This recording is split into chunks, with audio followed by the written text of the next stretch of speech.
Hello বন্ধুগণ, সবাই কেমন আছেন? আশা করি সবাই ভালো আছেন। আজকে সকাল সকাল ব্লগটা শুরু করে দিলাম।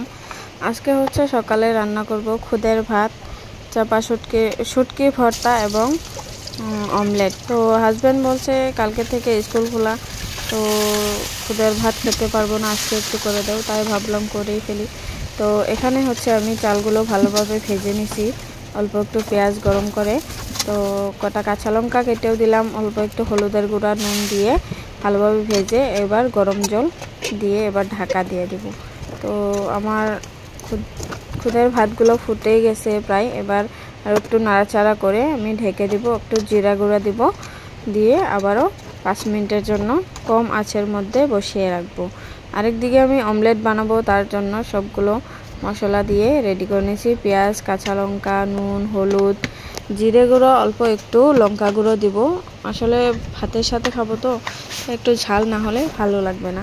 এবার আমি পেঁয়াজগুলো ভালোভাবে কেচে হাতের সাহায্য নরম করে নিয়েছি, যাতে পেঁয়াজগুলো সিদ্ধ হয়ে যায়। এবার 2টা ডিম কেটে দিলাম, ভেঙে দিয়ে দিলাম। দিয়ে আরেক দিকে আমি চুলায় তেল দিয়ে দিছি অমলেটটা বানানোর জন্য। তো তেলটা গরম হয়ে গেল, ডিমটা ঢেলে দিলাম, ঢেলে দিয়ে এবার অমলেটটা সুন্দর করে বানিয়ে ভাগ ভাগ করে কেটে রেখে দেব। 4 জনে খাবো, তাই 4টা ভাগ করে নিয়েছি। তো সবাই কমেন্ট করে জানাবেন কেমন হয়েছে। ভালো লাগলে লাইক, কমেন্ট, শেয়ার করবেন এবং আমার চ্যানেলটা সাবস্ক্রাইব করে রাখবেন। তো আরেকদিকে আমি শুটকি ভর্তা বানাবো, সবগুলো রেডি করে নিয়েছি। শুকনো লঙ্কাটা ভেজে নিয়েছি, এবার রসুন এবং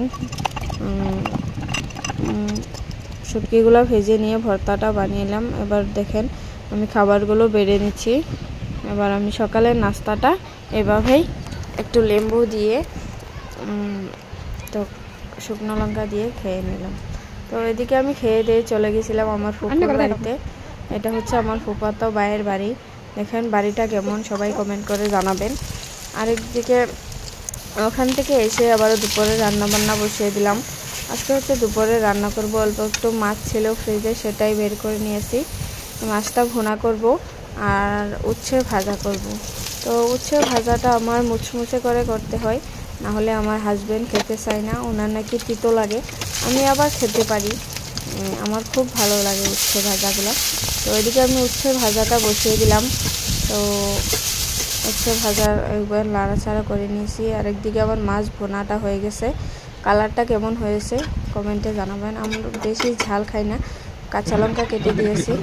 তো এদিকে আমার দুপুরে রান্নাবান্না হয়ে গেছে। খেয়ে দিয়ে এবার হাজব্যান্ড চলে গেছিলো বাজারে, উনি কতগুলা চিংড়ি মাছ নিয়েছে, 1 কেজি চিংড়ি মাছ এখানে আরও বাজারে এনেছে। তো সবাই কমেন্টে আমলখি কমেন্টে জানাবেন।